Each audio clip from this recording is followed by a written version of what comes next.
a world where equality is just another euphemism for mediocrity, where participation is more highly valued than achievement, where just enough to get by is the new standard of excellence.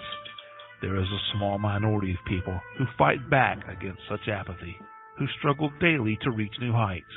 These brave few are the hope for the future, the bright shining light for the next generation. They are the ones who will lead us to the places we have never dreamed of, to the undiscovered country, to reach goals only a few can even begin to imagine. Unfortunately, none of those people could be here tonight, so kick back and relax. Prepare yourself for several hours of fun, friendship, fascinating conversation, and fabulous music. All those F's, that's an alliteration and kind of a radio trick. Speaking of radio, you're listening to the most popular radio station in the history of broadcast radio, at least among stations that originate from Chris's living room. It's Curious Times. Your host is a curious listener. Here she is, Corrine. Here's the Wicked Witch of the West, and good morning, Vietnam. No, I'm kidding. Okay. So I am happy to host the show tonight with the fabulous Dianna Monroe. And I'll tell you a little bit about Dianna, although most of you know who she is. She is a psychic medium, Reiki Master Teacher, past life regression specialist, paranormal investigator, and ordained minister. She's a graduate of the Silva Method and has training in spectrum healing using universal energies. That's SHUE, dowsing, and studied with Master Chen, a Taoist priest and healer. And you can connect with Dianna at her website, which is www.psychicfrontier.com. How are you, Dianna? I'm great. How are you doing, Corrine? Oh, I'm just fabulous. Just fabulous. Great. Now, you could be here tonight. Yes. Now, the Silva Method, was that Jose Silva, Dianna? Yes, that's correct. Okay. I have another friend who actually was taught by Jose Silva. Now, can you tell me can you tell me a little bit about the Silva Method? Well, it's based on Jose Silva's work, and I have taken it 3 or 4 times, the same class. I've not taken any of the advanced stuff yet, but the Silva Method, it's been a few years since I've taken it, but to the best of my recollection, you sign up for it, and they gave us a pretty handy workbook to use, not only to refer to during the class, and it's usually, at least in my area, part of the world, it was, I think, a 2.5-day class. It was usually a Friday night, all-day Saturday, all-day Sunday class. And there were various exercises that the teacher will have you go through.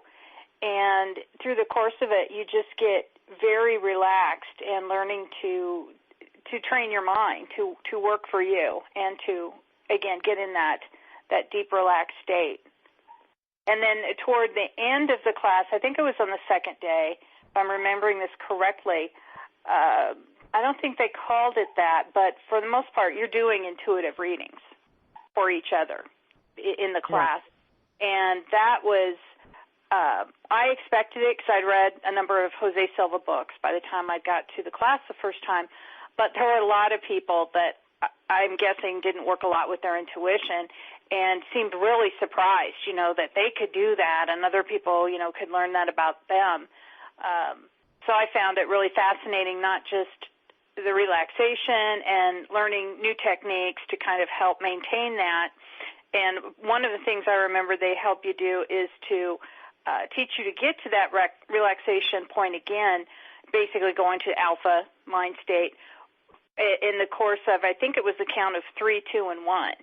And that was a fun little exercise. And throughout the course of the weekend, the teacher will do that exercise over and over again so you can kind of program yourself to get back in that state. And I have used it since then successfully. So I recommend the course to anybody who wants to just get another approach on how somebody did meditation. And I always had a lot of respect for Jose Silva because he did a lot of work with his own children. And I guess they had really great things to say about it. and they were learning it, and as adults, how all the great things they learn, the benefits from it. Have you taken a course in it? No, I have not. That's why I kind of wanted to know a little bit about it, because it just seems everyone really raves about how great Jose Silva was. So I just wondered, a little bit how it worked. Yeah, I recommend the class. Go ahead. Okay. No, so where would one go to take a class like that, Dianna? They have people teaching them. They go through the training. Anyone can be an instructor after they've taken, I think, at least one of the classes, and you go through training with the Jose Silva's company, and you can find it anywhere. I think, at least in the United States. It might even be international now. But I forget what the exact name of their website is, but just do an internet search on Jose Silva, or they've changed the name. I think it's Silva Meditation. When I took it, I think it was called Silva Mind Development. But when Jose Silva first came out with it, I think in the 1960s, for other people to take, it was actually called Silva Mind Control, and obviously that kind of came under, some people weren't comfortable with that, so they changed the name.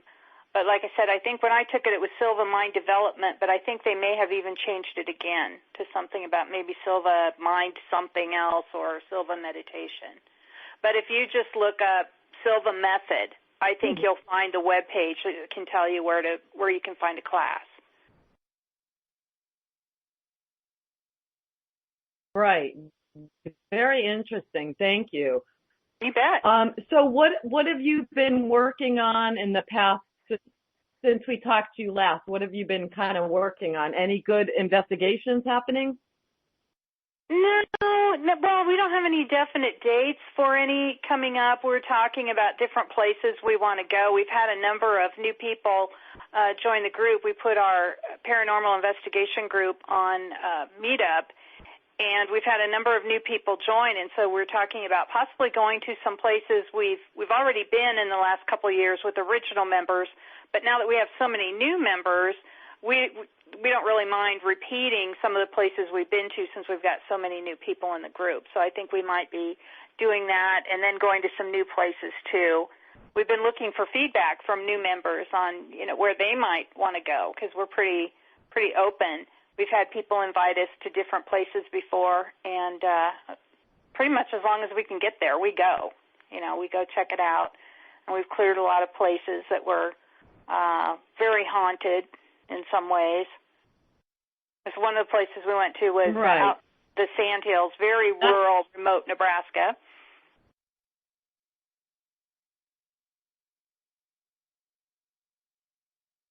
And what happened there?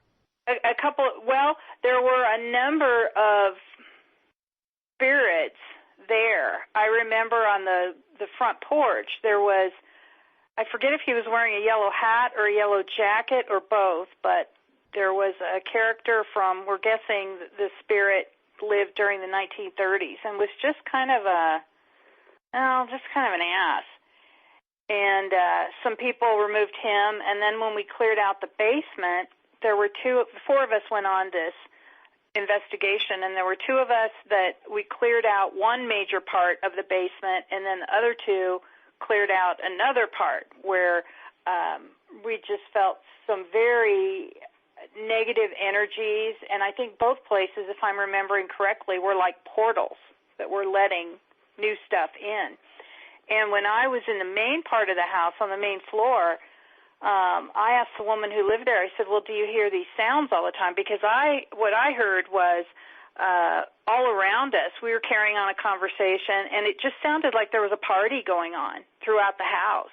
People, not like loud music or anything like that, but there were just conversations and laughter. It just sounded like people were visiting all throughout the house. And this woman had said, oh, yeah, that's been going on since I'd moved in, and I think she'd been there at that time as of about a year and a half. And we cleared a number of the energies and just kind of did our thing.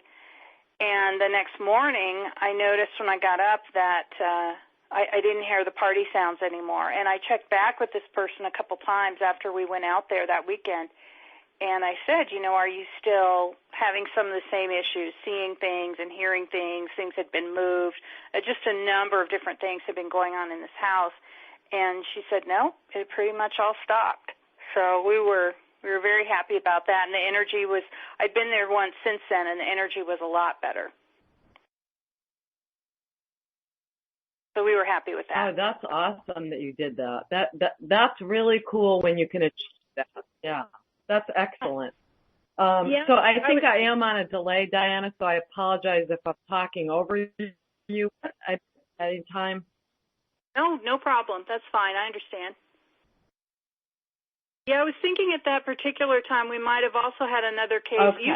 Every place we go to, we have a situation where we get some type of proof of somebody. Like I know in one investigation, it was not this particular one in rural Nebraska, but where we reside here in the eastern part of the state, where I think it was on a ghost box. Someone had picked up a name, and it was a 3-word name, and it was very clear. And someone did some research the next week, and we found out that the property that we were investigating, it had used to be a very popular kind of elitist for the area nightclub and restaurant. In fact, a lot of members of the Rat Pack, Dean Martin and I think Jerry Lewis, I heard that name. I don't associate him with the Rat Pack, but I heard he was there too, and some other people from the Rat Pack used to regularly come to this club in Lincoln, Nebraska. And anyway, we had those 3 names that came to us, and we found out someone had checked some property records in the area, and someone with that exact name had owned the property maybe about a century or more ago. So we thought that was pretty interesting that came up. And we could actually verify that, someone with that name was associated with this property where we were working. That's always exciting. Right. Oh, yeah, totally. That is so cool. So, Dianna, one of my favorite subjects is hell. And I don't know if we've spoken about hell before or hell realms or something like that. And I don't want to bore the listeners with hell talk. But if somebody came to me, if someone came to me and said that he felt he had a bad spirit inside of himself, what would have been my proper answer to him when someone says that to you? Boy, I don't know if there is a proper answer for every scenario like that. I think you have to kind of use your intuition and ask, privately, okay, what's going on here? How can I help this person, for his or her highest good here with what's going on? I guess more times than not, the first response or what came up here was, first thing I might do is question to see if there might be a spirit attachment on that person. Because I have encountered that a lot where that is the case, and then you do a little work and pull it off, and then the person usually recognizes it right away. I know when it's happened to me and someone's pulled something off, I physically felt lighter, and my health got immediately better. Because sometimes we carry around illnesses and things that aren't ours, and when that spirit that is associated with those illnesses, when that's pulled off, well, then it leaves the person, that was experiencing it physically. So I guess that would be the first thing I would usually ask is that right. The spirit attachment. Beyond that, again, I think we just have to listen to our intuition to kind of see if we can get a feel for what's going on. Okay. Well, right. I understand. So I could do nothing in the short amount of time I was with this man. But what I did have in my bra was a blessed cross, a cross that was blessed at St. Joseph's Abbey. It's a place near where I live that these monks will bless things for you if you ask them to. So I did give him one of the crosses from my bra. And he said he was going to make an appointment to talk to a medium. And, but I did feel, Dianna, when he said that there was something in him that was, and I know, see, here's the thing, Dianna, you know how hard it is to differentiate depression and mental illnesses from an actual attachment. So I know that this guy suffers from depression. So I wondered, I was like, well, maybe that's what it is, that he's created something inside himself. That's possible too, right? Yeah, it is. I know just in the last few years, one observation I've noticed is that a lot of times when a spirit's been attached or removed from somebody, that attachment, sometimes more, well, not more than not, but sometimes more than I've had in previous years, it is more of a demonic spirit. And once that spirit is removed from the person, any depression or sometimes other mental illnesses too are gone or are resolved very quickly after the spirit's gone. Not in every case, but like I said, I just noticed it more in recent years. So I think there's a lot of association between spirit attachments and mental illness. Not every time, but I think we need to pay attention to it and at least acknowledge that could be part of the reason someone's having depression or other mental problems. Right, definitely. I totally agree with that. So anyways, I will be talking to him again, and I'll see if he actually spoke to the medium and whatnot and all that. But anyways, like you said, I don't know what came first, the chicken or the egg, but, he's been depressed his whole life, and who knows? He could have had an attachment his whole life. Who knows, right? So, very true. Anyways. I've had an attachment before that was on me for about 10 years, and a person I was studying with helped me remove it, and it was very exhausting, very strenuous, but it wasn't scary at all because it turned out the attachment had been a friend of mine, was somebody I knew. But when he had died, apparently he felt I was the only one that he could reach out to, could see my light. Or she said I had the brightest light out of anybody he knew, so he thought he could communicate with me. Right, so, right. Yeah, it's fascinating to when you help people with that type of thing. Oh, yeah, I bet. So I've been reading this book, Dianna, called The Seed of the Soul. It came out some years back by Gary Zukav. And so I've been going through, for the past almost 2 years now, this really silly high school feeling of being abandoned by a boyfriend, right? So I'm embarrassed, right? I mean, I tell everybody what I'm feeling and what I'm going through. It's embarrassing, but whatever. So I'm reading this book last night, and the guy's talking all about the illusions that our personality as opposed to our souls play into. For instance, jealousy and anger and fear. Those are illusions that your personality gets all, into, right?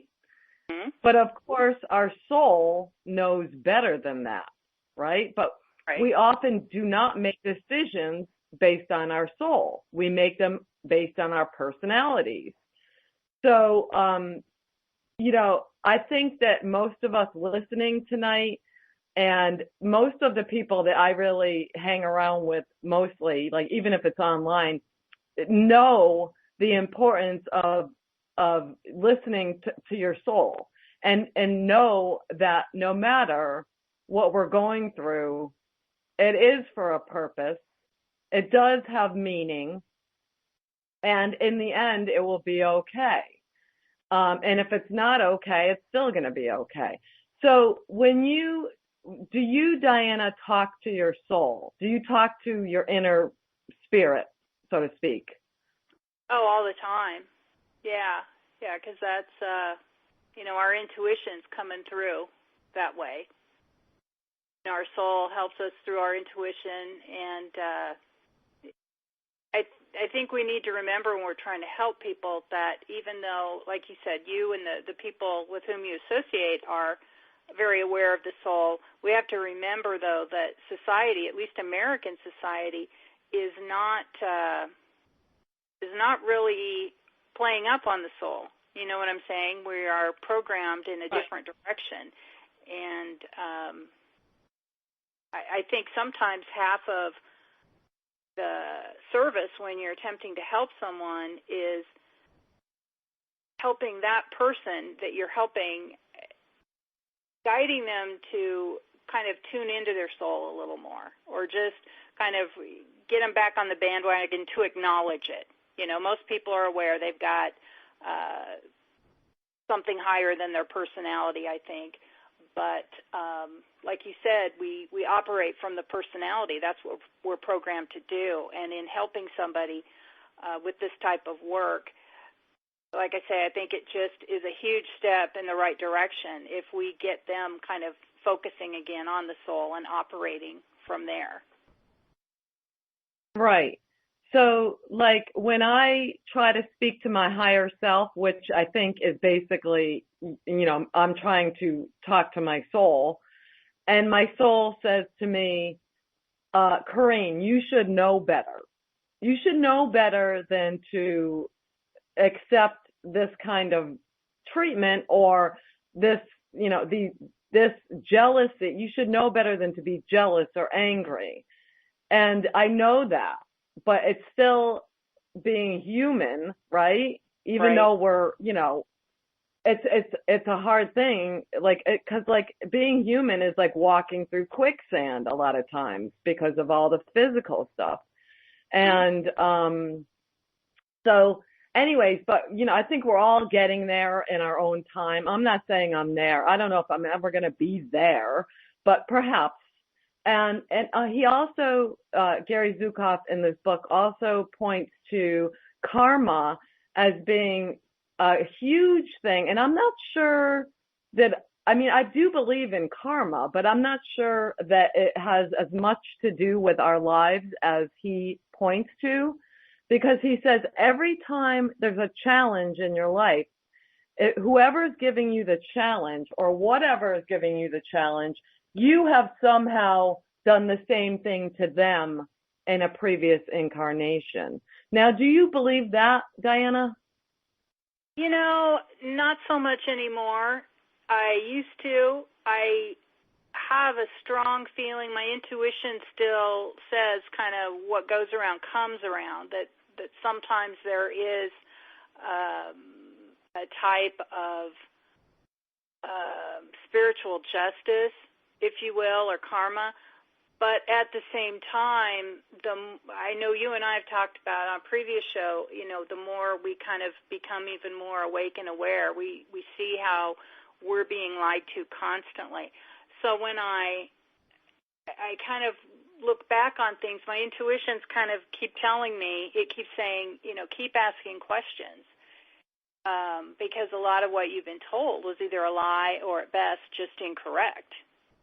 People passed on information incorrectly, but they were lied to. So I don't know the necessarily that it was from a past incarnation. That may be true, but it may not be true. And I don't really, I guess I don't know anymore if it's really that important to me, if it is or not. I would like to think there still is some justice, and there will continue to be some type of balancing out of our actions. But I don't know. There's just so much going on. More and more is being revealed to us every day, I think, in terms of what's really going on in the world and what's really true and what isn't. And so when I hear a lot of the old kind of tried and true New Age policies, to me New Age is another false religion, just like any of the other major religions. So when I hear some of those tried and true prophecies from that religion, I just kind of set it aside and say, well, again, it may be true, but until I can prove it's not, we'll just kind of put it out there and consider it. But then again, bottom line is I think we all have to just come back to listening to our intuition every day in every scenario, because there might be similar scenarios where we're looking at something and it might be a different answer. We might get a different intuitive response for different, very similar things, but different things. So I think we just need to let our intuition guide us with everything. But the reading, I still read those books, although I tend to put a little more credence now, I think, on the people that are more independently published, as opposed to, and I don't mean anything against Gary Zukov with his book, but at the same time, if it's a book that's published by Random House, the big publishers, I don't automatically take it as false. But again, I just kind of set it aside, because that's there's a very, very strong system in terms of what books are going to be released from those big publishing houses. Right. I totally agree, Dianna. I understand. Everything in the independent publishing or self-publishing is truth. I don't mean to imply that at all. I'm just kind of saying, where I am. I kind of put it all on the fence, but I guess I question the major publishers a little bit more. Right. I hear you. But he said one last thing about the book. He's saying that in simple terms, he's saying that if someone isn't at our frequency, and we've heard this a bunch of times, but if somebody isn't at our frequency, they're naturally going to go away from us, because they don't want that. They feel uncomfortable. They don't want that so to speak, challenge of being around someone, even if I'm not saying anything. Like I'm not trying to make someone believe in the afterlife or something. Even if I'm not saying anything, they still feel that, and they feel threatened by that. Does that make sense to you? It does. And I've just noticed that in my own life, where I'm around someone and we're obviously not the same frequency, we usually part company fairly quickly. But at the same time, again, just in the last year or so, I've noticed, though, that there's been a slight shift, that there are some times when one person's frequency will change a little bit so that the two people can be around each other. I don't know if you've experienced this, but you might encounter someone, say you're in a store or something, and someone's working there, maybe not in the best of moods, but if you don't lower yourself to their vibration, and you've got good intention, and you're just attempting to do what you came to do, but again, keeping your vibration where it is, I'm finding that a lot of times that clerk might be a little more willing. I see a shift in the vibration where I see them wanting to kind of come up in terms of frequency so that we are a little more on the same page. Have you witnessed that at all? Oh, definitely. And here's the thing, like that old country song, I have friends in low places. Mm-hmm. Well, I still have friends in low places. So it's like, I mean, I don't want the word frequency to mislead anyone. I'm not saying I am better than anybody, and I'm not worse than anybody. I'm not worse off than anybody, and I'm not better than anybody. I'm just at a different frequency. So clarifying that is important. But yeah, so but I just contradicted myself, right, by saying I have friends in low places. My friends in low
Can you guys hear me now?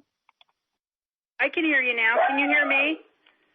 Okay, good. Yeah, thank you. Thank you. Okay, so as I was saying, I have friends. Yeah, right. I don't know. Just sometimes I get muted for no reason. I don't know why. I mean, probably because they want me to shut the hell up. But so Dianna, as I was saying, you know, I have friends in low places, and I don't mean low places, but my friends that aren't these millionaires. The guy that thinks he has an attachment or an evil entity inside of himself is a multimillionaire, okay? My friends aren't multimillionaires, and they're learning and they're trudging through just like I am, and they are more spiritual and more whole than a lot of people, okay? And Neil Young said this. Neil Young said when he put out that song Heart of Gold, he said Heart of Gold, when he had to hit with Heart of Gold, that brought him to the middle of the road. But then he drifted to the sidelines of from the middle of the road because the people were more interesting. So that, you know, he didn't want to be in the middle of the road. I don't want to be in the middle of the road either. You know what I mean? So zombies are in the middle of the road. Exactly. So, I mean, anyway, so I just wanted to say that, you know, it's like the illusion of having a lot of money and being able to go on vacation to Tahiti and Taiwan and all this bullshit basically doesn't mean anything. And it's this illusion that too many people play into, at least in this country. I don't see it happen so much in other countries, thankfully, but in this country it happens too often. And so Dianna, I guess what I want to ask you is, what are your thoughts on people waking up, so to speak, in this country? Boy, it's not as quickly as I want to see it, but I do see it happening more and more all the time, and I see it happening in different demographics. I'll see some young adults that are really pretty awake and aware, and then I'll see some of their compadres in the same age group that are just more plugged into the lies and the programming that we're handed every day than what I've seen in a long time. You know, so I do see people waking up all the time. But again, when I'm out and about and I have to be in the middle of the road for a while, I get frustrated because it's just more of the same of what we face every day and what we're attempting, we've been breaking away from, But sadly, I think I've seen a lot of people, and I can't remember any direct things that were said to me, but I can just tell by the words people use that I've seen a lot of people that I don't think they want to wake up. And what's very interesting is the whole mindset of just looking out for yourself and what's in your household. And basically, as long as you've got food to eat and are getting laid on a regular basis and can go out and play once in a while, that's okay. You don't want to try and help anybody beyond that. And I see that a lot. I mean, I've lived it, and I know people that still are just tried and true. That's the only way they live. And I recently discovered in the last couple of years with a number of people, different work they've done, they claim that type of mindset, that basically just looking out for yourself and your family, everyone in your immediate home, is pretty much the neo-Satanism. And I thought, well, that's intriguing, and I was looking at a few books and articles along those lines about just seeing what Satanism was all about and what people were into, and that was it. That was exactly it. They were just into looking out for themselves and not caring about anybody else of humanity or any other living forms, and it's sad. It's sad. And a lot of these people I know that, you know, are playing with that mindset of, well, you know, my family's okay, so everything's all right. You know, they hold themselves out to be Christian or Jewish or some, you know, some other main religion. And I just kind of shake my head and I think, yeah, I don't think I'm going to get through to anybody by discussing any of this. But that's what I've noticed along those lines. Oh, yeah, definitely. And right. And so I have been reprimanded many times for trying to talk to people about the spiritual world when they don't want to hear it. And I know what you mean. Yeah. And but I'm like, man, because I'm so used to you guys being around you all. You know what I mean? That get spirit, that get the multi universe, that get multi-sensory, you know, ideas and things like this.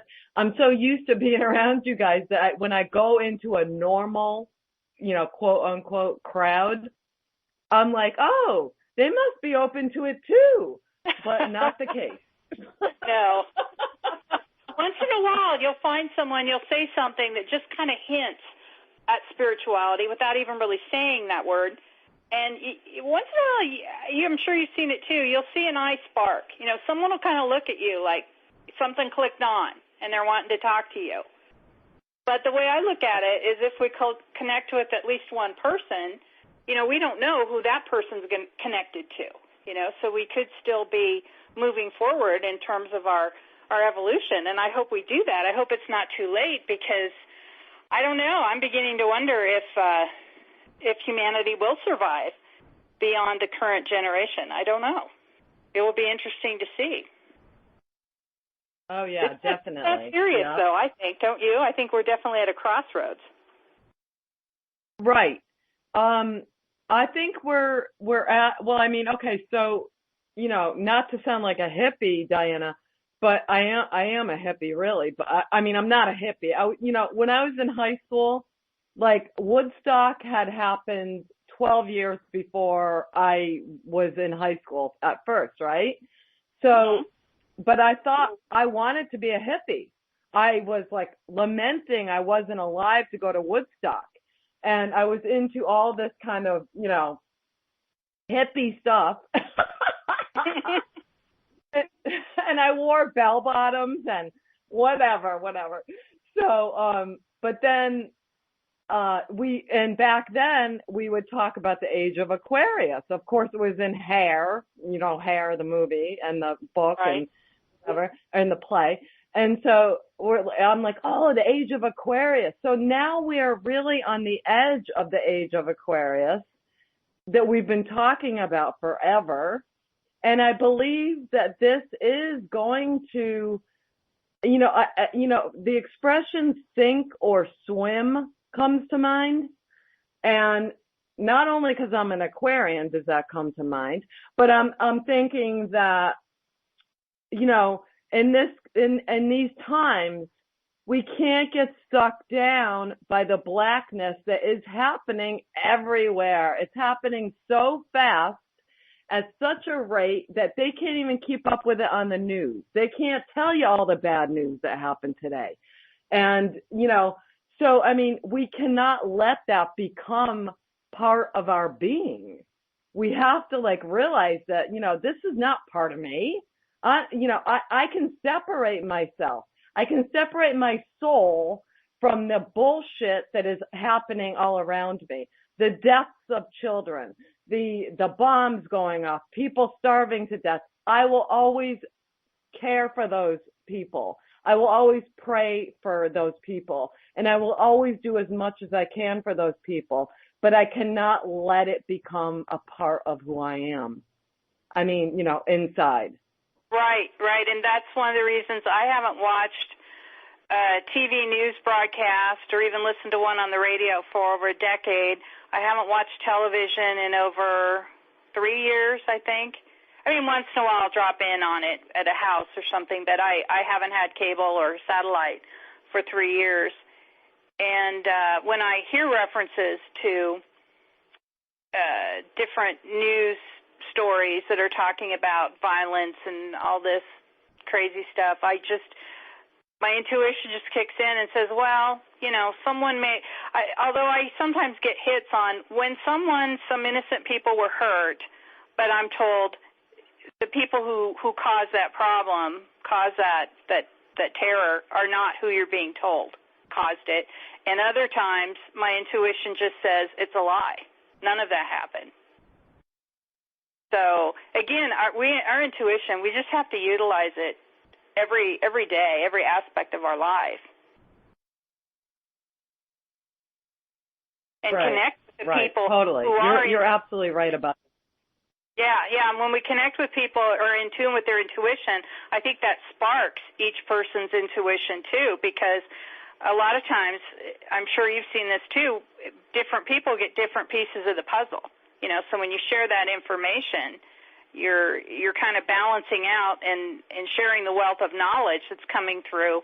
And I think it really does kind of act as a spark to ignite the intuition of everybody involved, because they see how it works. And I think it gives us hope to listen to that. Yeah. Oh, yeah. I agree. And you're right. Everyone does have a different piece of the puzzle, Dianna. So not one person is going to light you up completely. It's a series of all these different people and these souls that are going to give you that complete light, that whole light inside yourself. And I know, like, you're in Nebraska, correct? That's correct. Okay, because I did try to give you a reading, I think the last show you were on, or one of the shows recently. Yes, I tried to give you a measly piss poor. You were spot on before, because you saw me moving, and I've got some other things to wrap up, but I am still in the process of that, trying to do that. Okay, so do you believe, Dianna, also that we have a bunch of different timelines going on at once besides this one? Oh, yeah. Yeah, and I think that so many things, whether it's past lifetimes for each individual person or things far beyond that, I think a lot of different realities, whether we want to call them timelines. Maybe they don't deal so much with time. Maybe it's time and space. I don't know. I think so many of them are just running simultaneously.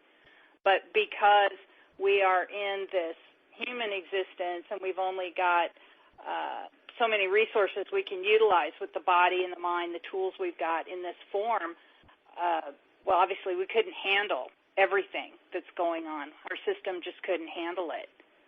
But yeah, I think there are multiple timelines going on. I think the changing timelines, I think that is a fairly, well, I don't want to say new because maybe it's not new, but I think the multiple timelines are really kind of coming to a head now for some reason, and I'm not sure intuitively what the message I've been given is because the energies are shifting so much, our own energies and the planet's energies and just throughout the universe. Maybe it's through the multiverse, I don't know.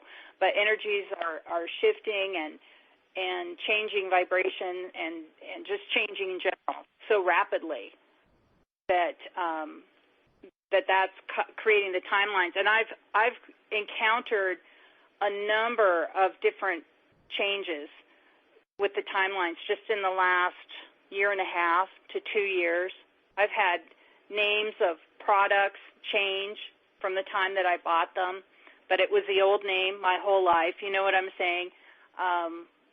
So there's just been a lot of changes, and I've talked to other people who have I can tell they're not that awake and aware yet, and they just kind of write these changes off. And I say what I feel I can intuitively say without causing some type of consternation, because I don't want to upset people. Obviously, that's not going to help them when it comes to the awake and aware thing. But yeah, it's interesting to see the timelines and how we notice the changes and to notice how other people notice the changes and comment on them. Have you noticed a variety of ways people have commented on them, if they do comment on them? Yes, I definitely have. And so in terms of the multiverse, the different timelines going on right now, I'm going to put you on the spot for a second, Dianna, and Sure. I want you to tell me what one of your other timelines, what might be happening as far as, because I know you're a psychic medium and you're versed in all this. What do you think another timeline that is happening for you is? Can you describe it to us? I think the one that comes through loud and clear is that on some other timeline, I am still practicing law, and even though that doesn't really sound good in terms of, that type of industry where it's adversarial by nature, so there's no balance there. But on that timeline, I'll kind of get a feel for it. And I can tell that on that timeline, a lot of that part of my life is better than what I have felt on the current timeline that I'm witnessing, where I at least perceive I'm more spiritual and more awake and aware than I may be in the other one. Maybe I am more awake and aware, and that's why I've been able to make a difference, and that could be why I'm seeing it as a more positive experience. But yeah, I see myself as being in an old occupation, but moving forward with it there, and just having a much different lifestyle, different life path.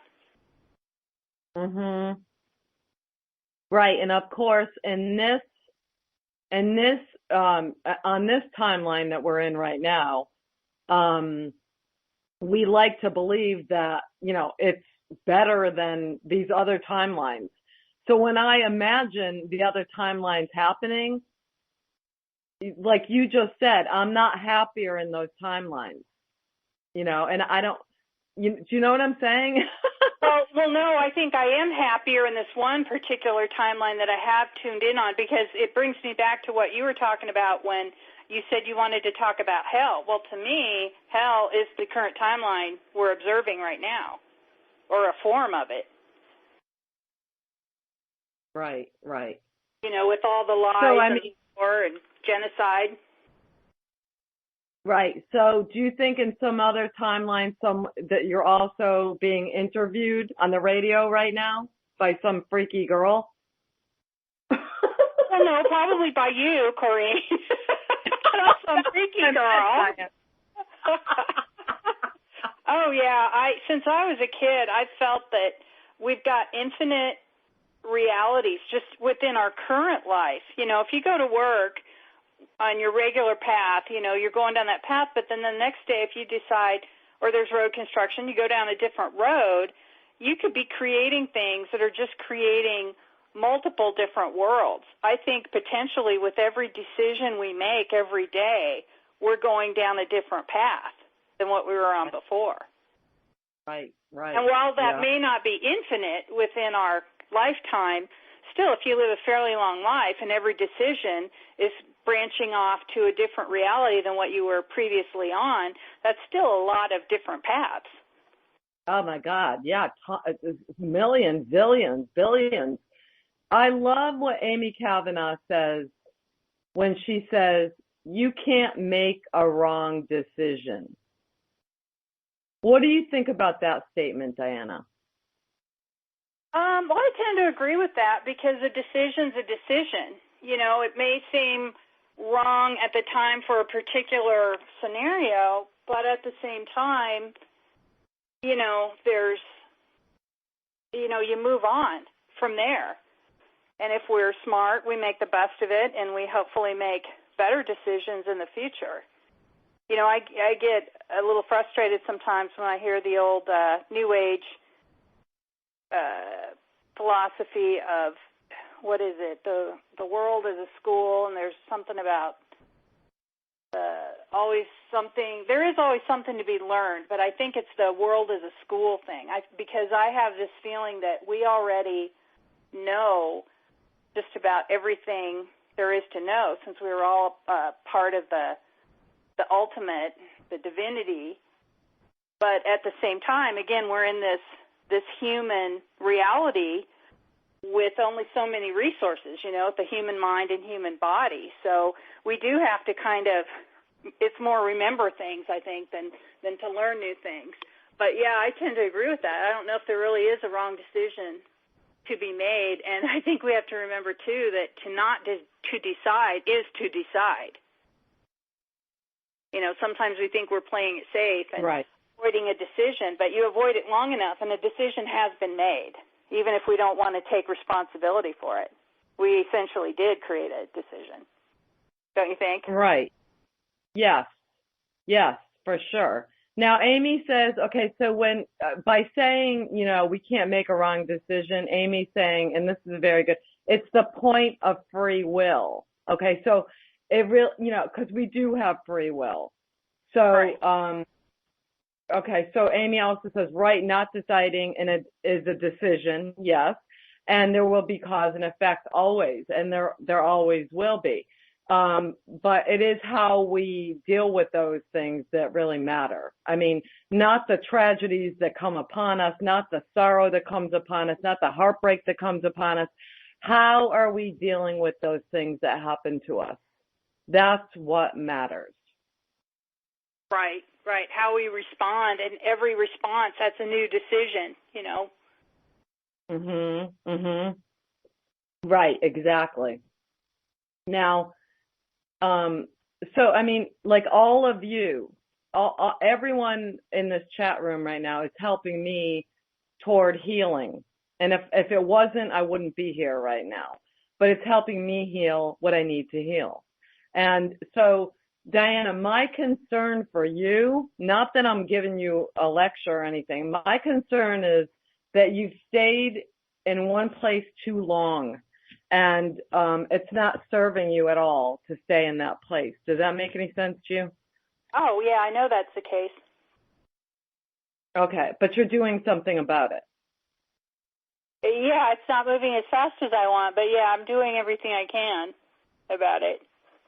Okay. Everything I know I can. I mean, there's probably some awareness that's beyond me at this point. You know what I mean? Sometimes we can only do what we can with the resources we have, and I don't mean just monetary resources, but just the knowledge, Sometimes we get blessed with that aha to see, oh, I didn't think of this before. Let's try this option. Let's go down this road.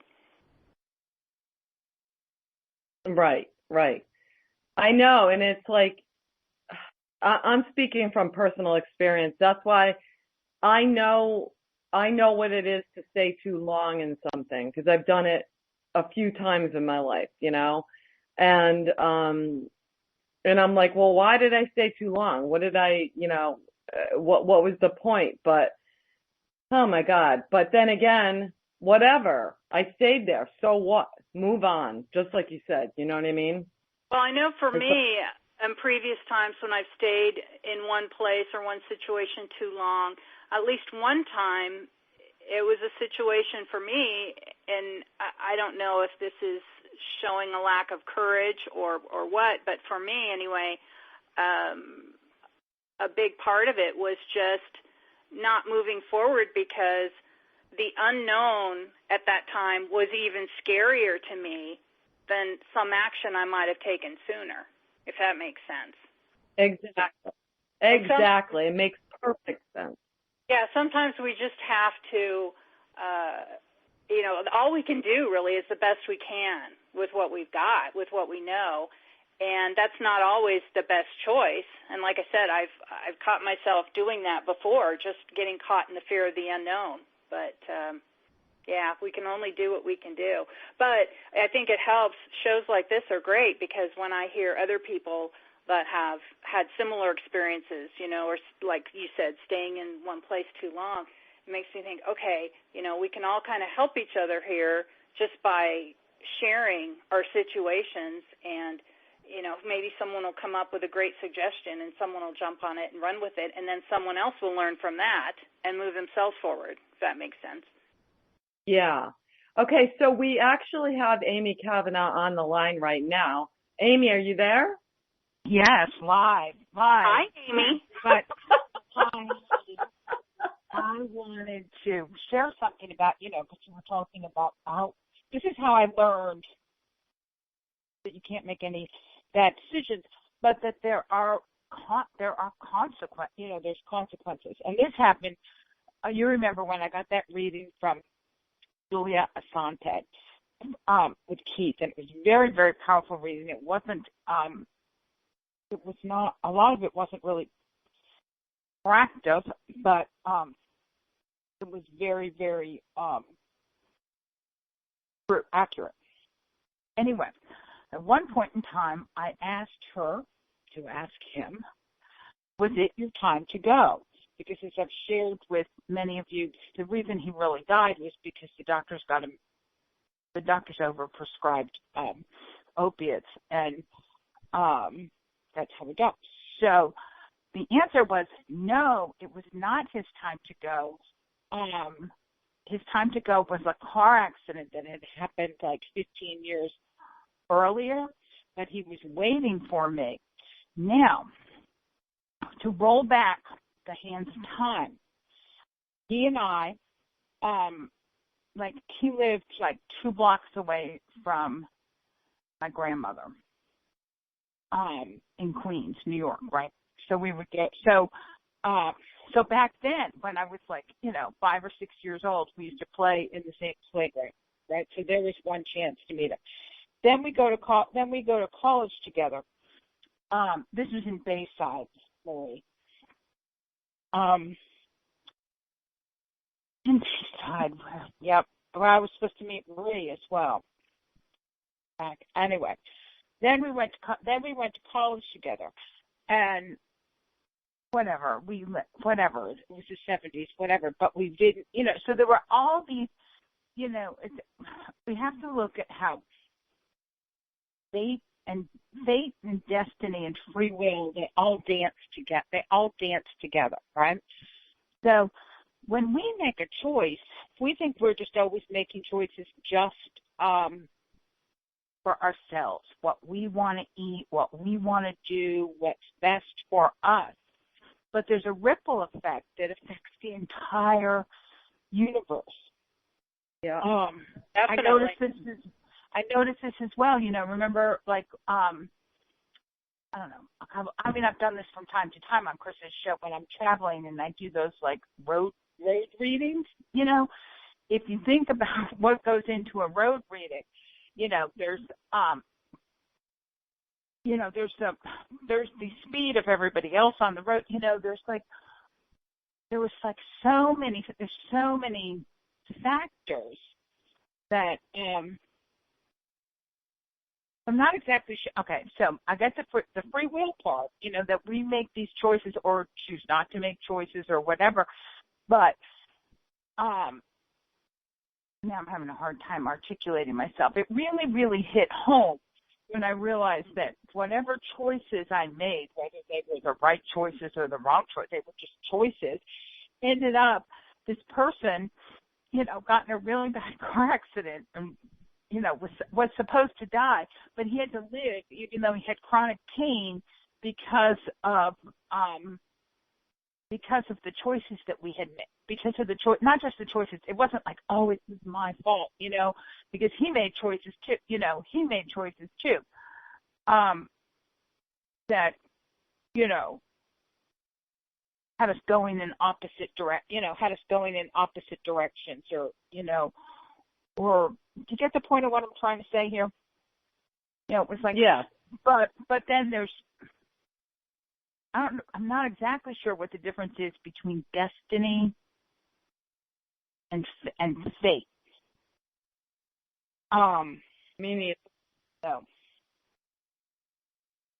I understand the role of free will, but I know there's fate. I guess fate's the point. Wait a minute. Do you have what's the difference between fate and destiny? I'm kind of thinking out loud right here. I guess I've never really seen a distinction between the two myself. Well, I'm going to go to my Ascended Master. Google. And see if I can figure out what the difference is. So Many people use fate and destiny said, interchangeably, but they are not the same. Fate is the life you lead, the direction that life moves you in without any effort by your part. And I don't like this person. That's fake news. The person may be right or wrong. Who knows? Right. Fate and destiny. Here we go. In the modern usage, they're used interchangeably. In casual conversation, this makes no great difference. Conversely, people who have embraced New Age thinking, which of course we have because we're vibrating so highly, think it will raise a hue and cry if common usage does not adhere to their personal conception of the word. Exactly. Concepts that can be as vague as a person, whatever. Okay, so admittedly, the study of fate and destiny is rather esoteric. One must delve in deeply.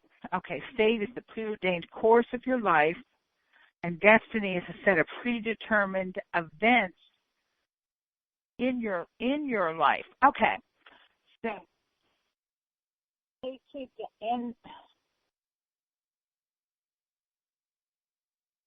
I kind of get it, but I still can't I can't quite put it in words. So destiny is this whole story about how Keith had to not die because we had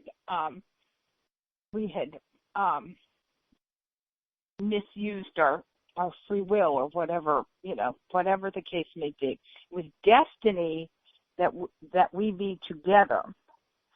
And then fate is just like the different little stops, the little rest stops on the road or whatever. Anyway, this is getting too confusing.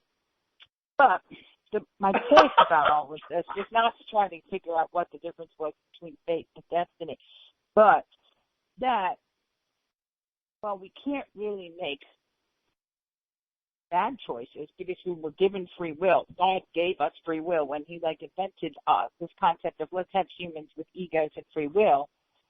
We're supposed to have. So we're supposed to make bad choices. We're supposed to make bad choices. So they're not bad,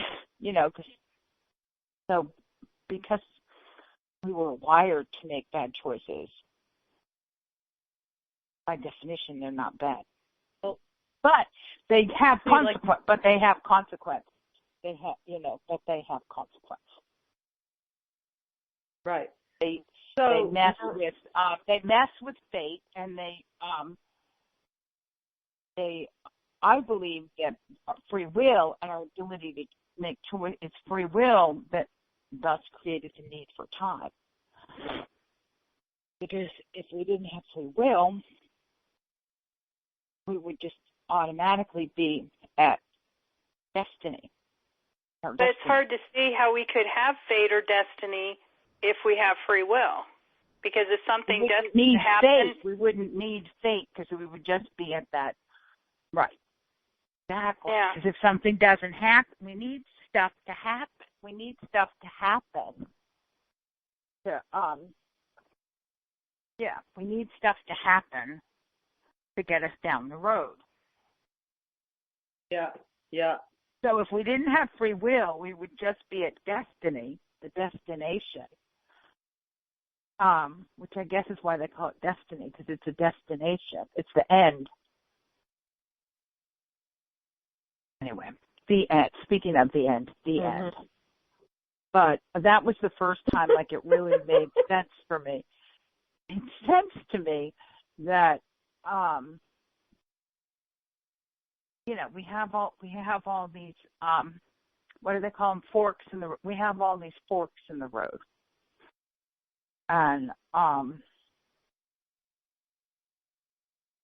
different stuff is gonna, different stuff is gonna happen, but I pretty much believe after getting that reading that yes, Marie, fate does take us. Fate takes us to our destiny, but depending on our free will, I think that decides how many different fateful moments there's going to be. Like if we, if we take all right turns, we might get there. We might get there quicker. But who knows? Who knows? It was just this particular situation, this particular reading I got, made it abundantly clear that regardless of what our choices are, there's certain things that are going to happen to, there's certain things that are going to happen. And then when we wonder, when we hear people say, oh, it wasn't their time, it's because it truly wasn't their time. Because they weren't to destiny yet. They had they still had to have, because of their free will. It's like if you make a left turn, you've got to go through 4 fates. But if you had made a right turn, there would have only been like 2 fates to destiny. As everyone's gotten silent. No, I agree with you. I'm probably on delay here.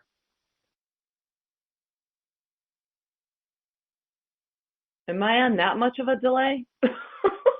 No, you're fine. You're fine. I was just being I'm quiet. delayed. Because I was repeating myself. I was going to repeat myself again.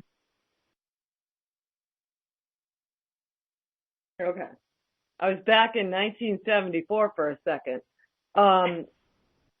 So, right. And, what Marie just said in chat, sometimes we need to be in the dark to see the light. Indeed, we do. Indeed, we do. You know what I mean? We can only, and these challenges that each of us face. I mean, I asked Chris's guest, what's her name? Garima. Do you think that, oh, no, I didn't ask her. I'm sorry. Forget that one. But I asked at a recent show, do you think that only through suffering can we grow? And this woman who was doing the show, which I shall not mention her name, said, no, you don't have to go through suffering to learn anything. I disagree. Now, if you live your life easily the whole time you're living, and, everything's it's simple. I got enough money. I do this. I do that. What are you freaking learning? Tell me that. Now, do you guys agree with that? Well, it depends. I mean, if you're talking about in a vacuum, if you've never had anything bad happen, then, yeah, you're probably not going to be learning anything. But I think after you've lived a while and you've had the good and bad, I know now, at the age I am now, I think I tend to learn more when I'm not suffering, just because I've had enough suffering that, I know what that's like. I don't want to go through it again if I don't have to. So when I can learn things without it, I try to pay more attention so that hopefully I can do that. I can learn and move forward without suffering. So I think we can. I think suffering and pain can cause us to learn faster, but I think when we get to a certain point, I don't think we need it anymore. No, but I'm saying to never have suffered or be challenged, Dianna, how is that person? No, I've not lived in that situation. I don't know anyone that has, so I don't know if there would be any type of development there or not. It would seem like there probably wouldn't be much growth without any suffering at all, but I can't say for sure. Right. I know. I can't say for sure either. But, I mean, I don't begrudge people that go through life easily. I don't know anyone personally that goes through an easy life, no matter who it is, no matter if they're a millionaire or not a millionaire, or totally spiritual or not totally spiritual. Everybody has their own personal hell. We always do, I think. And we can get to the point where we feel peace within ourselves and feel a certain balance, of course, which is wonderful when you get there. And, but I mean, I feel like personally I have learned so much and grown so much through the challenges that I've been through and am going through. You know what I mean? So, I mean, maybe I'm just telling myself that because it makes me feel better after going through whatever I'm going through. But I can't see any growth happening with someone if they haven't experienced some sort of challenge in their life, you know, a spiritual challenge. And maybe I'm wrong. I could be proven wrong, but that's just how I feel. It would be fun to experience that in a life just to see, you know, if you didn't have any of the suffering. You know, do you just stay in the same place or do you move forward? I don't know what the answer is. Right, right. Well, I think the trick is this also, Dianna, that if you're in a life that you're not having many challenges in, the trick is to also not put out things that are going to make other people suffer. Because a lot of people, such as this guy that I was with the other night, has he made people suffer? Yes. And his job, he made people suffer. What he was doing for a living, it was lending toward throwing people out of their houses and foreclosing on their houses. That was tough. So to go through life kind of balancing yourself on this tightrope of, am I going to do really good? Or am I going to take a job that I make tons of money at, but people are going to suffer because of what I do? That's a tough thing, you know, to stay forward, to remain forward thinking, forward, you know, vertical instead of horizontal. Because you can grow horizontal, but I think only certain people grow vertical, if that makes any sense to you. Right, right. Although how much forward can we move if we're in a job, something like that? You know what I mean? If we get to the point where no one's willing to take those jobs because everyone deserves to have a roof over their head, you know, then everything falls away regarding that issue. Right. If no one's homeless anymore, you know, there's not going to be that fear of that anymore. Right. Right. Yeah. Dianna, because I think about this sometimes, like someone once asked me, who would you want to be? Would you change yourself for anybody else? Would you be somebody else right now if you could be? And I said, no, I wouldn't be. You know, I love myself. I mean, I don't want to see the world through anyone else's eyes but mine. Do you have the same feeling for yourself? Well, yeah, I guess so, just because, you know, I only have my own filter, so I don't know if anyone else's would be any better. If I could experience someone else's filter firsthand and I thought their life might be a better experience, would I have the same answer? Maybe not. I don't know. But for right now, I cannot, even without being able to look through another person's filter, there's no one else I can imagine that I would rather be right now. Not to say there isn't someone that I'm just not thinking of, but right now I can't even think of anybody. Because like you said, everybody's got suffering. So would I rather be someone else and take on their history and their current suffering? Or would I just stay where I am? Well, I know my suffering, so I'll stay where I'm at right now. Right, right. Dianna, how important is it for our spiritual growth to realize that there is no fear, there is no sin, there is no doubt except as illusions? How important is it for us to love ourselves? Oh, it's all important. I don't know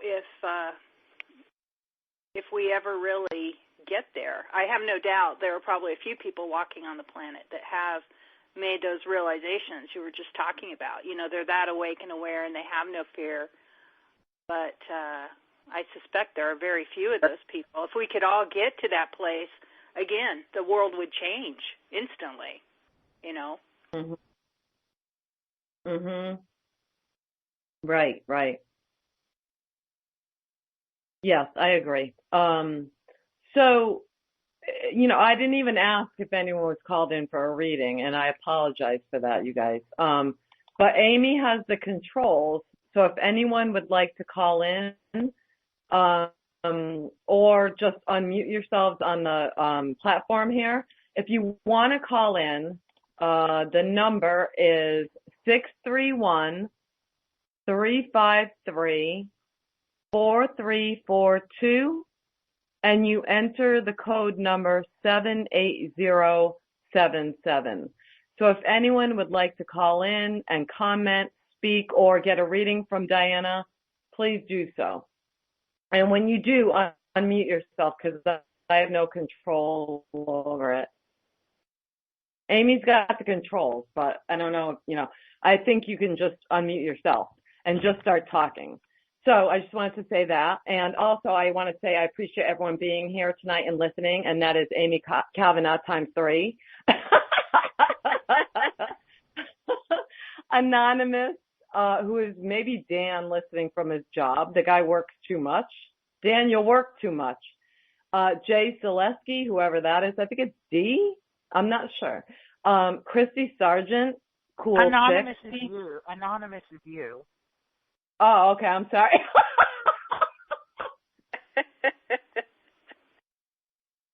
Of course it is. Okay, and then we have Christy Sargent, who's a cool gal. CJ, who is also Christy Jo Allen, and Kathleen Moore, another cool chick who is also a psychic medium. Marie, so cool. Everyone here is cool.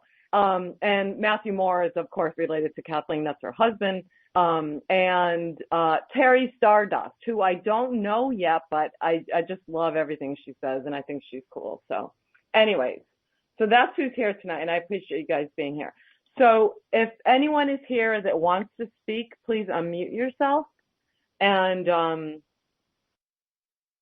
you know, we can talk. So anyways, I'm trying to think of something else, Dianna, that I wanted to talk about. Well, you know what I had earlier, actually?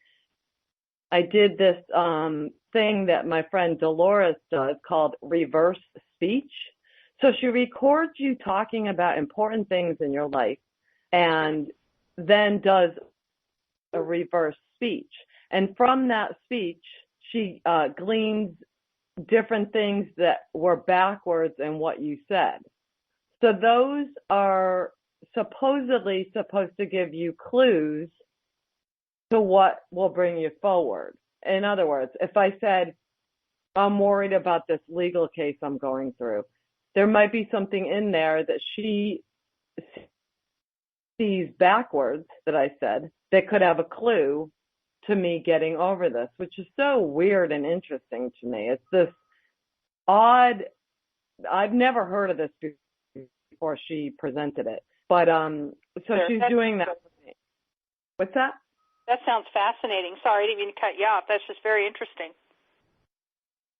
It is. So we'll see. Now, so I had a half-hour conversation with her. I told her everything that was bothering me. And she said, well, you don't have to just talk about stuff that's bothering you. You can talk about good stuff, too. So I did. And but so we'll see what she comes up with. Now, she did this before with one of my shows I was doing with a man who was a caretaker at the Lizzie Borden house. And what my speech was backwards during one of the questions to the man I was interviewing at the Lizzie Borden house was, my speech backwards was, he buried those bones. And it was so clear, Dianna. It was freaky. Wow. And I was like, oh my God, it was so weird. I'm like, what? And so that was so interesting. And then I know.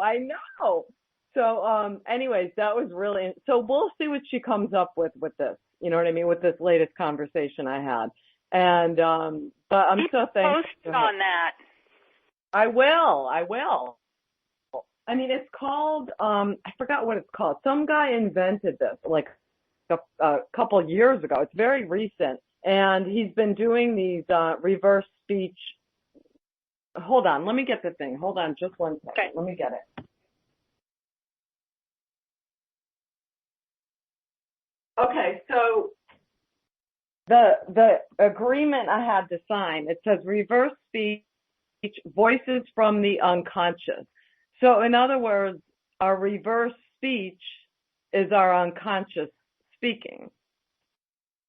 And you have to agree to all this stuff, of course. And someone named David John Oates, reverse speech something limited, is the guy who created this. And so we'll see what happens, you know. I mean, it's very interesting. There's so many different modalities out there for getting information now. It's just amazing, you know. Well, it would be fascinating to see how that reverse speech knowledge will help you in terms of, you know, turning around things that you're not happy with in your life, you know, or making better decisions. And how soon you might notice and the effect of that, making changes based upon that. Right. And Terry's asking in chat, does she listen to it like one would listen to an EVP? Exactly, Terry. In fact, to listen to it backwards and slow it down in order to get a more clear message, like they do with EVPs. And so it is a lot like EVPs, which is so cool, you know. And so anyways, we'll see what happens with that, you know what I mean? So she slows it down. She, you know, pulls out parts that she thinks she's hearing something in backwards and just slows them down. And she'll do that like as many times as she has to get the right speed of it. But yeah, it's like, you know, Dianna, it's like our souls are trying to talk to us in so many different ways. And we're like, la, la, la, la, la, la, la. Well, even if we are paying attention for a while, the chore, I think, is to get through the interference that we're handed every day. You know, whether it's poison in the food or the cell phone tower, whatever's coming out of those things, it's hard to say. But there's just a lot of interference that we're not even aware of, I think. Oh, I know. I agree. Yeah. Tons of interference. You know, if I could, like, Dianna, in one of my other timelines, I see myself living in wilderness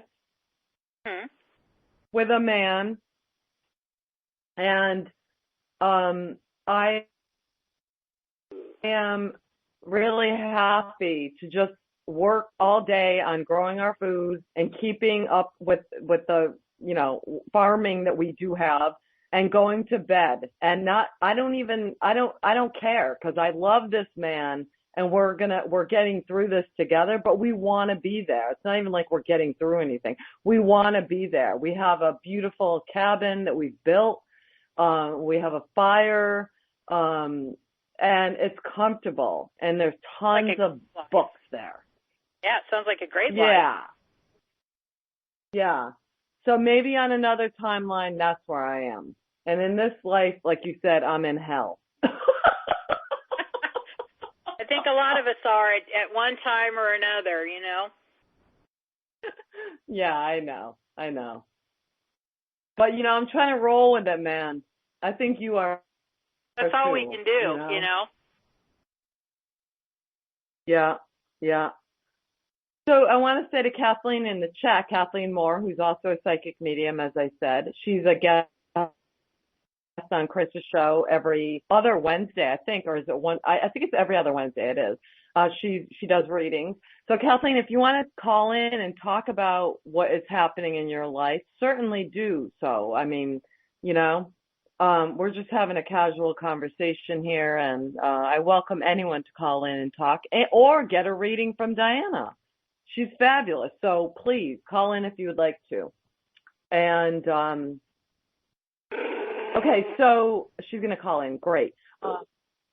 So, yeah. What is that? Sorry, my little dog was talking to us. There he is. He's funny. Sorry about that. Astro says hello to everybody. Oh, he sounds like he can't breathe, Dianna.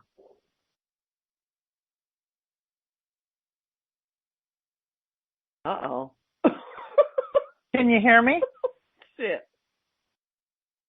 Yes. Hi, Kathleen. Hello. I'm like, maybe I'm the one that's breathing like you can't hear me. Maybe there's something going on.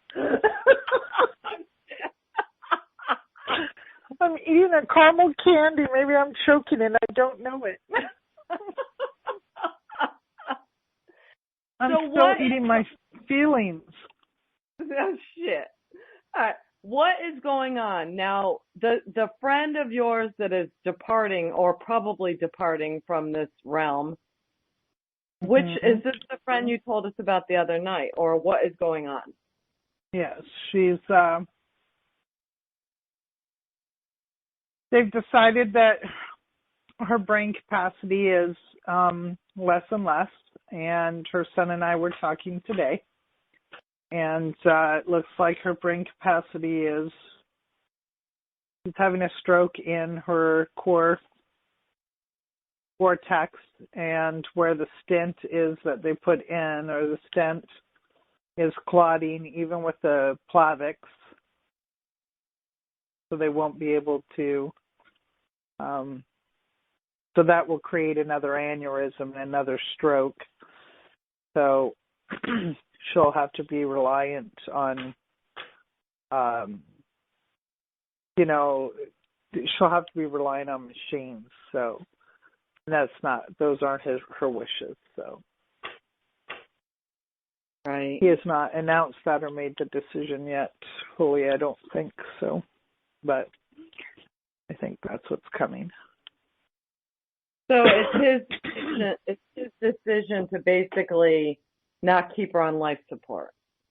Mm-hmm. Right. And I totally get that. Yeah. Shit. So, it's tough. So I think he has, a tough decision to make, but that's not a quality of life that she would like. So we spent an hour talking about, what she would probably want, and reminiscing about, she left this, she had a beautiful life. She was such a beautiful spirit. I mean, truly, truly kind. I mean, this woman, when we were talking about that today, it really struck me in all the years I've known her, in the 20-something years I've known her, she's always a very kind spirit. Never, I think in all the years that I worked with her and knew her, I think I remember her twice being, a little snarky, maybe twice, and I use the term snarky because it was, I'm just not really liking you very much, so I'm just going to this end of the bar. And it wasn't to me. It was to, a guy everybody hated, and we're like, oh, don't be mean like that. It was just, where everybody else would have, pretty much, knocked his skull in. But she was like, I just don't like you very much right now. And I walked to the end of the bar, and I said, well, Sue, is there anything I can, you can serve him. I just don't like him. That was her harshness. Right. So sounds like she was sweet to the core. Oh, God, was she? She was. She was awesome. And her son and I talked about that today. I said, the world was a better place because of her. There's people that come into this world come into the world to make it, the world's a better place with them in it. And she was one of those people. And that was what she was set out to do, and she did it. there wasn't a person in the world that couldn't like her, and the one or two that didn't, I'm going to this end of the bar. And you're just going to have to get him a beer.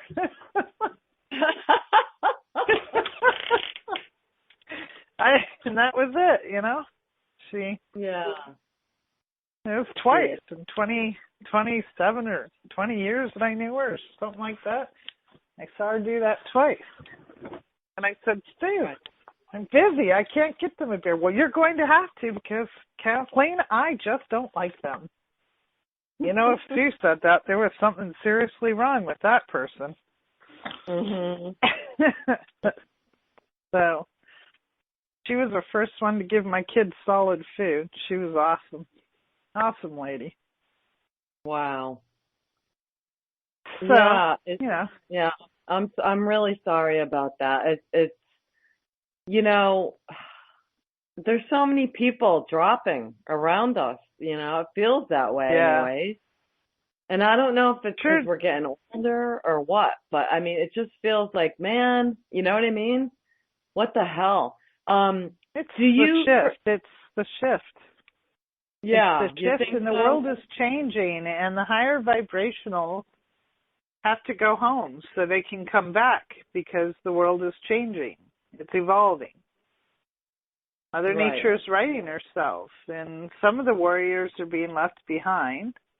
And I'm not saying it's that the tougher warriors are being left behind, but maybe they are. And the higher ascending, or the higher vibrational ones that, you know, not that I'm a little less smart, but I'm a hothead.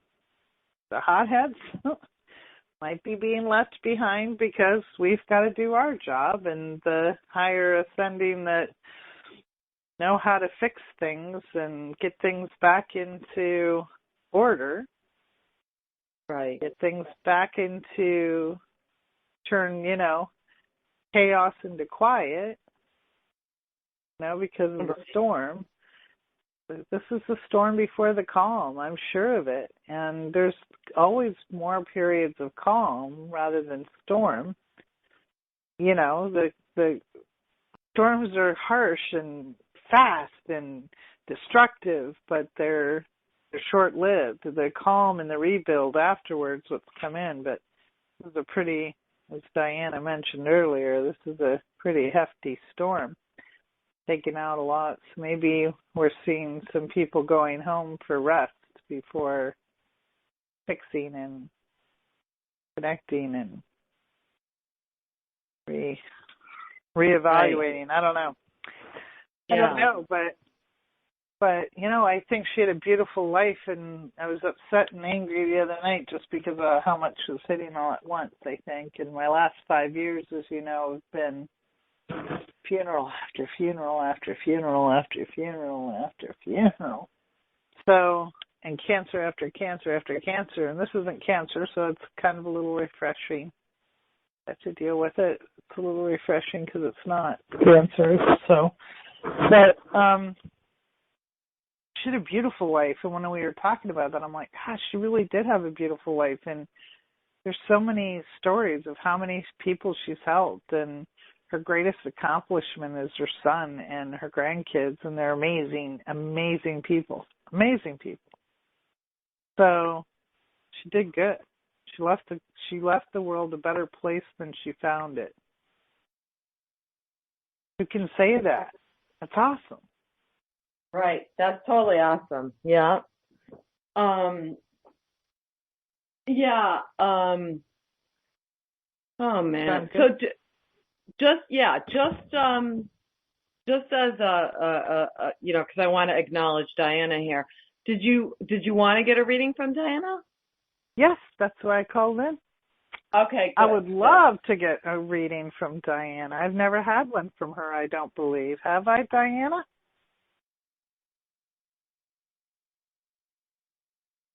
I guess she can't hear me.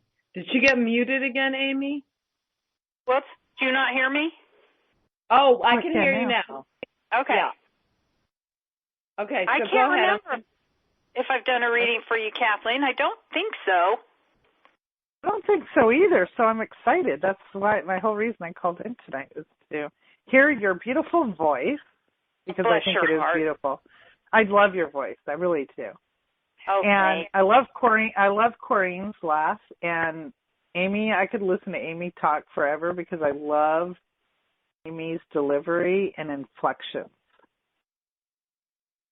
So I have all these little quirks I have about everybody. Everybody's like, thanks for telling everybody. Because I do. I find these very connected things that I love about everybody. But I really love your voice. So I am wanting a reading from you. And I'm so proud of you because I think you're just moving along so nicely. Oh, me? Yeah. Oh, well, thank you. I have days where I think, am I taking, 2 steps forward and 8 steps back? I don't know. Hard to say. No, you're not. But I don't know if you had a specific topic or thing on your mind, but it's really abstract what I'm seeing for you, Kathleen. It's this beautiful sky, and there's like kind of a storm there, but at the same time it's beautiful. The sun there are some clouds, but it's not like storm clouds. But the sky is a little bit darker, but it's not night. It's the middle of the day, but it's kind of a deep dark blue, and then there's some gray, and then there's like some bright white clouds that are kind of coming through this darkness. And off in the distance, you can see a rainbow, and it's absolutely beautiful, even though it looks like kind of a stormy sky in the forefront. But it just feels really, really good. There's something about closure and completion,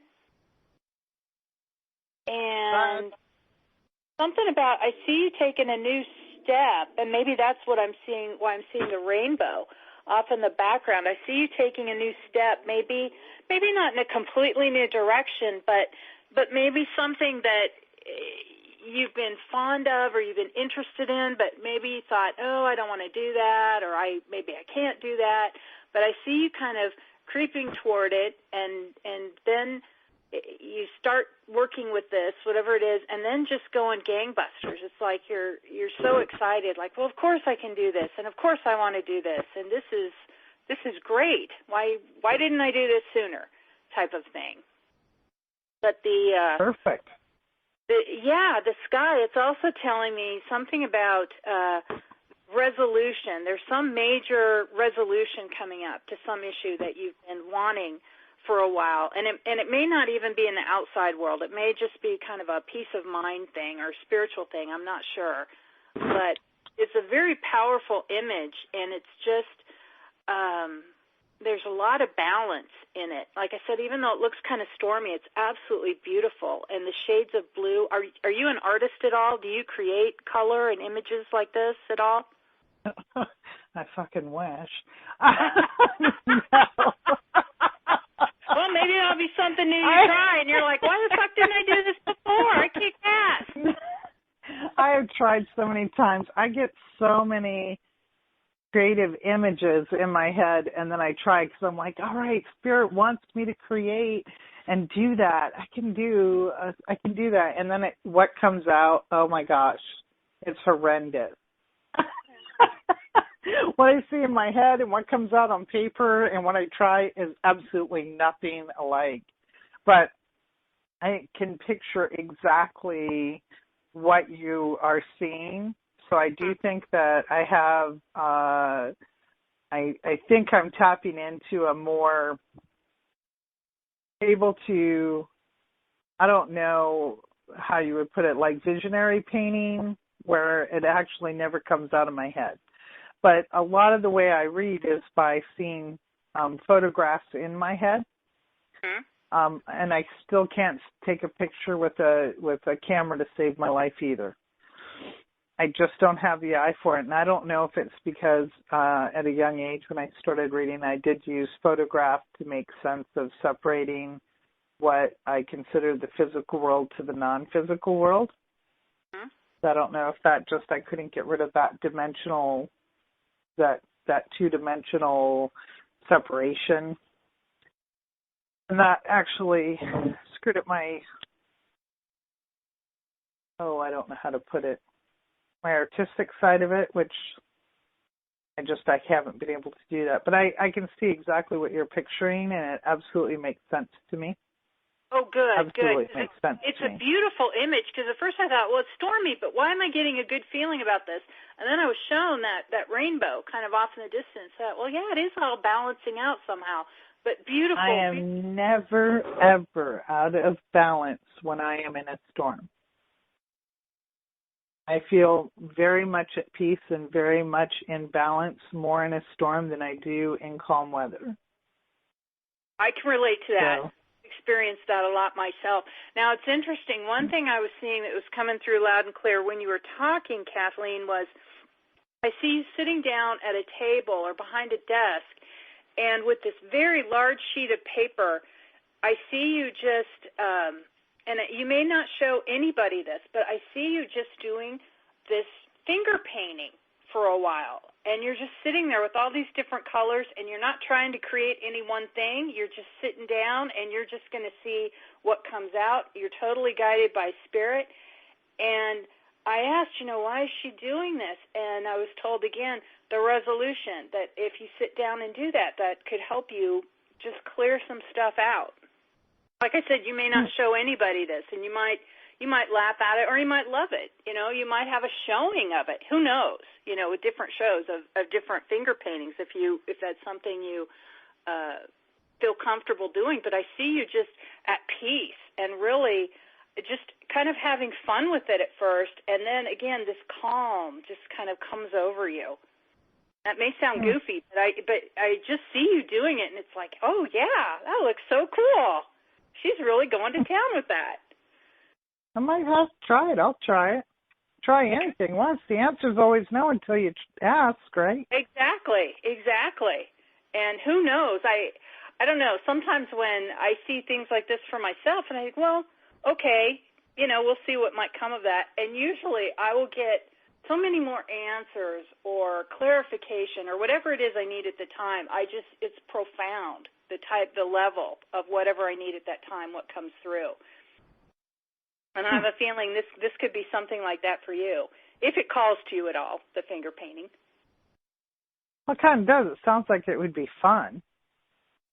You can't use some fun. Exactly. I mean, if you got nothing more out of it than that, you're probably still coming out ahead. Can we ever get too much fun? I don't think so. I'd like to try. No, absolutely not. I mean, why not? Yeah.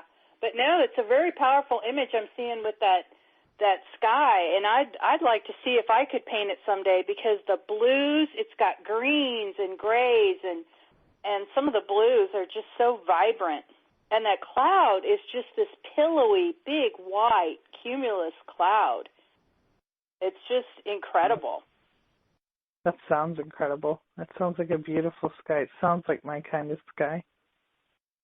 I wish I could paint it so I could show it to you, because it's very clear in my mind, and maybe that's the thing. Maybe I'm supposed to see. A lot of times I'll get words or the messages will just come through for people, but I'm just seeing the sky, and maybe it's telling me, all right, she's going to finger paint, and you're going to get your brushes out, Di, and you're going to paint this picture. Maybe you're supposed to paint it for me. That's what I'm wondering, yeah, because it is just very, very clear. Well, I think you should get your paints in there. Maybe I think you should I will. paint it for me. I think I will. Now, I'll try to finger paint it, but I don't think it'll turn out as well as what you're picturing in your head. But we'll try. Let's compare paintings. Yes, we should. That would be so fun. It would be, and we'll compare it and do an unveiling. Yes. I'm sure Corrine's will come up with another ha ha ha ha when she sees mine. We could keep doing it. We could have an art show together, Kathleen. We should all do that for homework. Everyone, we're going to do a paint class. Everybody heard what the paint class was. That would be fun. No, I mean, you should try painting, Kathleen, I do paint, just not well. It doesn't matter. It doesn't matter. The colors that you want to paint, like mixing together, that's what matters. You put it down. Who cares what the hell it looks like? You're putting it down. Who knows? You might come up with a friggin' masterpiece for all you know. Yeah, we don't know until we try. And don't be afraid of brown. I was seeing some browns in there, and I'm like, oh, my gosh, those are so vibrant in different shades, and it was just beautiful. But a lot of people kind of stay away from that, because it's not a bright color. It's not their favorite color. But you were creating some awesome stuff with some browns in there. Take it none of you saw my gingerbread crack house I did for Christmas then. Oh, my gosh, wonderful. Hey, did you put some sugar crystals in the middle of the crack house? Yeah, did you see it? No, I didn't see it. Oh, Corinne, you'll have to go and see it. I'll send it to you so you can see it. Yeah, send it. Big house? I made one, and I was trying to make a gingerbread house. Uh-huh. Well, it turned into something else because I can't even make a gingerbread house. That sounds like a I had fun fun project. with it, though. It was. It's one of my favorites. Yeah. It's one of my favorites. I do have. I'm pretty good with Christmas sweaters, but so maybe I'll paint. I'll try. I will try, Dianna. I promise. I'll try. Well, just if you feel a calling toward it, if you don't, that's all right. But I see you having a lot of fun with it. And again, that resolution is just coming through. That you can really clear some serious shit if you just play around with that and have fun with it. Once I decide to put my head to something, resolution is very. I do put my head to something, and I'll go at it until it's done, to my satisfaction at any rate. And I really am very excited about the storm and what you're seeing and stuff like that, because to me that tells me that I'm ready to move into action, swirl into action for sure. So that's what it tells me. So excellent. Right. That's awesome. And you are anyways, Kathleen, Yeah, starting. I'm excited. Mm-hmm. So that tells me that, a couple of things I didn't know, so that's exciting too. And then the art, it's kind of weird because I have been feeling the itch to get creative, and my hobby with the crystals and stuff like that, I've been thinking about going in a new way with that too. So maybe it's all about bringing it all together, tying it all together. So it's a good reading. So that's pretty good. Oh, totally. Awesome. Yeah, thanks for calling it. I'm eager to hear what develops for you and how much fun you have if you do the finger painting thing, because I see you just really having a blast with it. I am. I do. I finger painting's fun. I mean, when you said it, I'm like, oh man, that sounds really fun. It is. Yeah. I have to start painting too, by the way. I mean, I've painted in the past, but I haven't picked up anything lately, Yeah, you are a good painter too. Yeah, I kind of suck, but I don't care. You know what I mean? You're actually pretty good, but. Thank you. But what's more important to me, not to cut in on your reading, Kathleen, what's more important to me is I start freaking writing more. You know what I mean? That's what I got to do, Well, your writing's pretty darn awesome, too. Thank you. Are you working on some stuff now? Yeah, Dianna. I have like a million different projects in the works, but it's like I don't have somebody to push for me, like a agent or anything like that. So I mean, it's like it's all up to me where the stuff goes, and if it gets out there or not. So that's kind of daunting. But I mean, more than that, I have to start writing, because I was told the other night from a reading I got that, my strongest suit was automatic writing. And if I wrote my automatic writing stuff about my life, then that probably would be very successful. So I've already written a book, last year, The Sensitive Soul's Guide to Waking Up, whenever the hell that came out. But anyways, but I mean, so I need to start writing. And after the reading, I actually did write something, and I typed it out just before we had this show. And so, I mean, I know there's more I have to say, but it feels like I've said everything I have to say. But how can that be, right? I've got to, there was this expression, I can't remember who said it, but they said, if you're going through hell, keep going. You know what I mean? And that's the truth. You're going through hell, keep going. You got to get through it. You know what I mean?